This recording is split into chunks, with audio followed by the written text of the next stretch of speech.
قال الله تعالى واعتصموا بحبل الله جميعا ولا تفرقوا وقال عليه الصلاة والسلام كتاب الله هو حبل الله الممدود من السماء إلى الأرض وقال ابن مسعود رضي الله تعالى عنه عليكم بالقرآن فإنه حبل الله عز وجل। বিংশ শতাব্দীর 50 দশকের মাঝামাঝি লাহোর সেন্ট্রাল জেল আল্লামা মাওদুদী মাগরিবের নামাজের ইমামতি করছিলেন।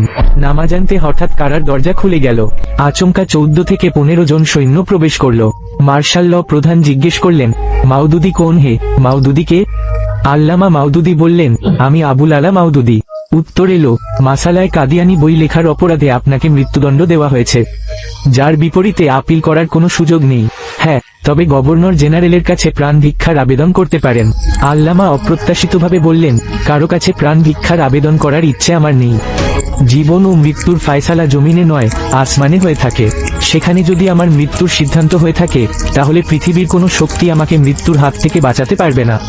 আর সেখানে যদি আমার মৃত্যুর সিদ্ধান্ত না হয়ে থাকে, তাহলে পৃথিবীর কোনো শক্তি আমার একটা চুলও বাঁকা করতে পারবে না। প্রায় আধা ঘন্টা পর হেডওয়ার্ডেন ওয়ার ও কিছু লোক তার সাথে এসে বলল, আল্লামা মাওদুদী সাহেব প্রস্তুত হন, আপনাকে ফাঁসির ঘরে স্থানান্তরিত করা হবে। আল্লামা মাওদুদী সাহেব শান্তচিত্তে তার পোশাক পরিবর্তন করলেন, মাথায় টুপি পরলেন, পায়ের চপ্পল খুলে ফাঁসির কালো পোশাক পরে পবিত্র কোরআন হাতে ফাঁসি ঘরের দিকে রওনা হলেন। মাওলানা আমিন আহসান ইসলাহি সাহেব আল্লামা মাওদুদী সাহেবের জামা, পায়জামা ও টুপি কখনো বুকে আবার কখনো চোখে চেপে ধরেন, আর অঝরে কাঁদতে কাঁদতে বলেন, আমি জানতাম আল্লামা মাওদুদী সাহেব একজন মহান মানুষ, কিন্তু মাওদুদী সাহেবের যে আল্লাহর কাছে এত বড় পদমর্যাদা আছে তা জানতাম না। তিনি ফাঁসির পোশাক পরা অবস্থায় এক বদনা পানি নিলেন, ভালো করে অজু বানালেন, ধীর ও শান্ত চিত্তে এশার সালাত আদায় করলেন, তারপর চটের উপর শুয়ে পড়লেন। কিছুক্ষণ পরেই নাক ডাকার শব্দ। তিনি গভীর প্রশান্তির ঘুমে আচ্ছন্ন, অথচ তখন পার্শ্ববর্তী অন্য ফাঁসি ঘরগুলোর কয়েদিদের আহাজারিতে বাতাস ভারী হয়ে উঠছিল। আল্লামা মাওদুদী সাহেবের ফাঁসির রায় ঘোষণার সাথে সাথেই শুধু দেশ জুড়ে নয়, সারা বিশ্বে প্রতিবাদ শুরু হয়। ইসলামিক পার্টি অফ ইন্দোনেশিয়ার প্রধানমন্ত্রী ডক্টর নাসির সাহেব পাকিস্তান সরকারের উদ্দেশ্যে বলেছেন, পাকিস্তানের যদি মাওদুদী সাহেবের প্রয়োজন না থাকে, তাহলে সারা বিশ্বের মুসলমানদের তাকে প্রয়োজন রয়েছে। পাকিস্তানের উচিত তাকে ইন্দোনেশিয়ায় পাঠিয়ে দেওয়া। সৌদি আরবের মতো রাজতান্ত্রিক দেশেও প্রতিবাদ মিছিল বের হয়। অন্যান্য দেশের মুসলমানরা এবং খোদ পাকিস্তানের সর্বত্র প্রতিবাদের ঝড় ওঠে। অবশেষে এই প্রতিবাদের ফলস্বরূপ এবং বিশেষ করে আরব রাষ্ট্রের অনুরোধে আল্লামা মাওদুদী সাহেব এবং আল্লামা আব্দুল সাত্তার খান নিয়াজি সাহেবের মৃত্যুদণ্ডকে যাবজ্জীবন কারাদণ্ডে পরিণত করা হয়। অতঃপর আল্লামা মাওদুদী সাহেবকে ফাঁসিঘর থেকে জেলের বি ক্লাস ওয়ার্ডে স্থানান্তর করা হয়। সাইয়েদ আবু আলা মাওদুদীকে 14 বছরের সশ্রম কারাদণ্ড ভোগ করতে হয়। জামাতে ইসলামী আল্লামা মাওদুদী সাহেবের সাজা কমানোর জন্য মিয়া মুহাম্মদ মঞ্জুর কাদির অ্যাডভোকেটের মাধ্যমে লাহোর হাইকোর্টে একটি পিটিশন দাখিল করে এবং হাইকোর্ট সেই আবেদন মঞ্জুর করে এবং সাইয়েদ আবুল আলা মাওদুদী সাহেবের মুক্তির ফরমান জারি করে। ফলে 28 মে 1955 সালে মুক্তি পেয়ে আল্লামা মাওদুদী সাহেব মুলতান জেলা কারাগার থেকে ফিরে আসেন আপন নিরে। সাইয়েদ আবুল আলা মাওদুদী 1903 সালে আওরঙ্গাবাদে জন্মগ্রহণ করেন। তার পৈতৃক সম্পর্ক ছিল সম্ভ্রান্ত একটি পরিবারের সাথে, যারা মূলত আফগানিস্তানের হেরাতের কাছে চিস্তো নামক স্থানে বসতি স্থাপন করেছিল। এই পরিবারের একজন বিখ্যাত বুজুর্গ ছিলেন খাজা কুতুবুদ্দিন মওদুদ চিশতি, যিনি ছিলেন খাজা মঈনুদ্দিন চিশতি আজমেরির শায়খুস সুফ। খাজা কুতুবুদ্দিন মওদুদী চিশতির নামানুসারেই আল্লামা মাওদুদীর পরিবারকে মাওদুদী বলা হয়। মাওদুদী সাহেব সম্পূর্ণ একটি ধর্মীয় পরিবারে চোখ খুলেছিলেন। তার বাবা ও মা জননী উভয়ের জীবনই ছিল ধর্মীয় রঙে রঙিন। সাইয়েদ মাওদুদীকে তার বাবা বিশেষ মনোযোগ দিয়ে তরবিয়ত দিয়ে থাকেন। তিনি নিজে তাকে ধর্মীয় শিক্ষা দেন। 11 বছর ধরে তিনি তার ছেলেকে সরাসরি নিজের তত্ত্বাবধানে বাড়িতেই উস্তাদ রেখে পড়ালেখা সামলেছেন। 1914 সালে সাইয়েদ সাহেবের বাবার আর্থিক অসুবিধা বেড়ে যায়। পরিবারের আর্থিক অবস্থার কারণে তিনি আওরঙ্গাবাদ ছেড়ে হায়দ্রাবাদে পাড়ি জমান, আর সেখানে তিনি সাইয়েদ সাহেবকে জামাতে উলা মৌলভী অর্থাৎ আলিম জামাতে ভর্তি করে দেন। সে সময় দারুল উলুমের প্রধান ছিলেন আল্লামা হামিদুদ্দিন ফারাহি, যিনি আল্লামা আমিন আহসান ইসলাহিরও শিক্ষক ছিলেন।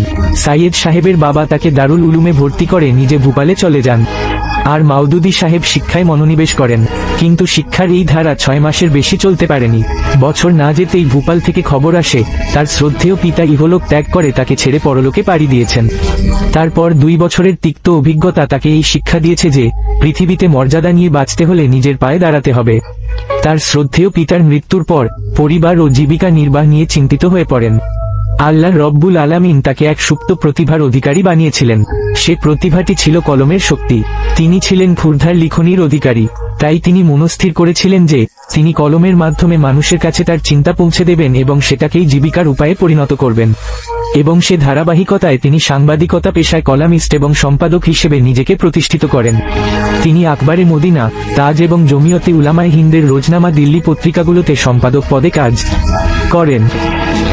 এই সময়ে মাওলানা মুহাম্মদ আলী জোহরি সৈয়দ মাওদুদী সাহেবকে তার পত্রিকা হামদর্দে কাজ করার আমন্ত্রণ জানিয়েছিলেন, কিন্তু জমিয়তে উলামায়ে হিন্দের সঙ্গে তার পুরনো সম্পর্ক ছিল। এই কারণে তিনি মাওলানা মুহাম্মদ আলী জোহরির প্রস্তাব গ্রহণ করতে পারেননি। তবে রাজনৈতিক মতপার্থক্যের কারণে একটা সময়ে তিনি জমিয়তকেও ত্যাগ করেছিলেন। যখন জমিয়তে উলেমায়ে হিন্দ কংগ্রেসে যোগ দিল তখন সৈয়দ মাওদুদী সাহেব প্রতিবাদ স্বরূপ জমিয়ত পত্রিকা ত্যাগ করেন, কারণ তিনি কংগ্রেসকে মুসলমানদের স্বার্থবিরোধী মনে করতেন। সৈয়দ মাওদুদী সাহেব জমিয়তের সম্পাদক থাকাকালীন সময়ে এক অনাকাঙ্ক্ষিত ঘটনা ঘটে। স্বামী শ্রদ্ধানন্দ নামে এক উগ্রবাদী হিন্দু শুদ্ধি আন্দোলন শুরু করে, যার উদ্দেশ্য ছিল জোরপূর্বক মুসলমানদের হিন্দু বানানো, যা কোন মুসলমান সহ্য করতে পারে না।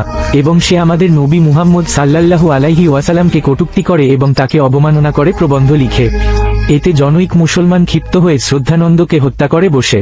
ফলে সারা ভারতে তোলপাড় শুরু হয়ে যায়। হিন্দু ধর্মাবলম্বীরা ইসলাম ও মুসলমানদের উপর আক্রমণাত্মক হয়ে ওঠে। ইসলাম ধর্মকে তরবারির ধর্ম, সহিংসতা ধর্ম ও সন্ত্রাসী ধর্ম বলে প্রচার করে। এহেন অবস্থায় সৈয়দ মাওদুদী সাহেব খুবই বিচলিত ও দুঃখিত হলেন। ইসলামের ভালোবাসা ও মুসলমানদের মুক্তির বাসনায় তার হৃদয় ছিল পরিপূর্ণ। ইসলামের খেদমত করার জন্য তার অন্তরে প্রবল ইচ্ছা ছিল। এ সময় দিল্লির জামে মসজিদে বক্তৃতাকালে মাওলানা মুহাম্মদ আলী জহুরি সাহেব অত্যন্ত বেদনার সাথে ইসলামে জিহাদের বিষয়টিকে পূর্ণাঙ্গভাবে ব্যাখ্যা করার প্রয়োজন ব্যক্ত করেন, যাতে করে ইসলামের বিরুদ্ধে যে ভুল বোঝাবুঝি ছড়ানো হচ্ছে তার অবসান হয়। সাইয়েদ মাওদুদী সাহেব ভাবলেন, এই কাজটি আমি কেন করছি না। অতঃপর মাওদুদী সাহেব মাত্র 24 বছর বয়সে আল জিহাদ ফিল ইসলাম নামে একটি চমৎকার গ্রন্থ রচনা করে ফেলেন।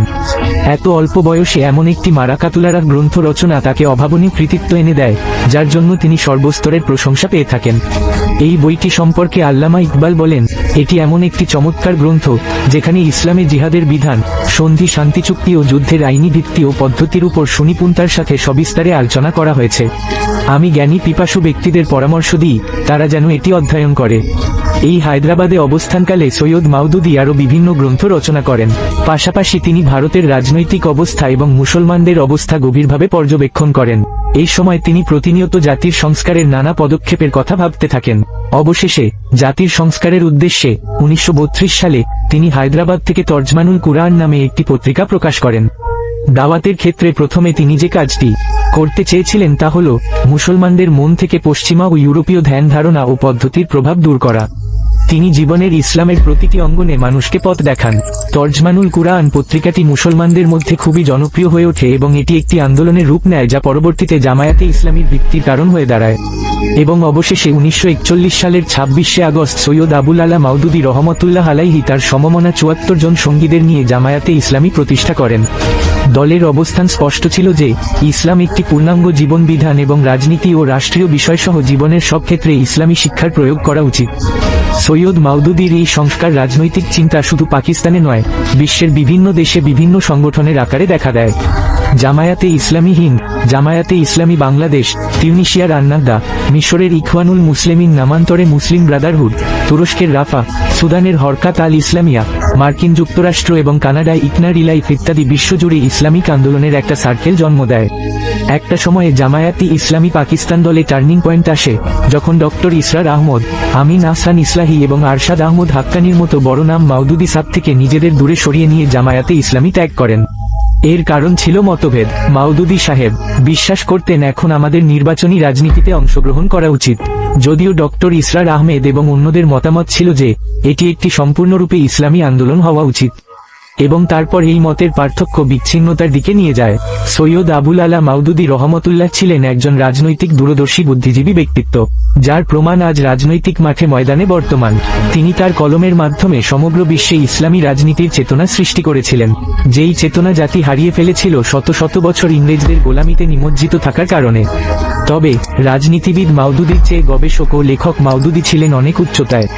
তিনি কলমের দ্বারা বৈপ্লবিক পথকে সুগম করতে আল জিহাদ ফিল ইসলাম এবং তর্জমানুল কুরআন ছাড়া আরও যে সমস্ত গ্রন্থ রচনা করেছেন সেগুলো হচ্ছে পর্দা, মাসালায়ে মিলকিয়াতে জমিন, সুদ, ইসলাম আওর জাদিদ মাসাইল, তাফহিমাত, তানকিহাত, কুরআন কি চার বুনিয়াদি ইস্তেলাহাত, সুন্নাত কি আইনি হাইসিয়াত, ইসলামী তারজিব আওর উশকি উসুল ওয়া মাবাদি, দিনিয়াত, খুতবাত, তাফহিমুল কুরআন এবং খিলাফত ও মুলুকিয়াত। আর হ্যাঁ, তার এই তাফহিমুল কুরআন এবং খিলাফত ও মুলুকিয়াত সারা বিশ্বে তোলপাড় সৃষ্টি করে। কতেক দলের কাছে তিনি ব্যাপকভাবে সমালোচিত হন। এই খিলাফত ও মুলুকিয়াত নিয়ে পরবর্তীতে ভিন্ন একটি পর্বে সবিস্তারে আলোচনা করব ইনশাআল্লাহ। 22 সেপ্টেম্বর 1979 সাল আল্লামা মাওদুদি রাহিমাহুল্লাহ আমাদের ছেড়ে রবের ডাকে সাড়া দিয়ে ইহকাল ত্যাগ করেন।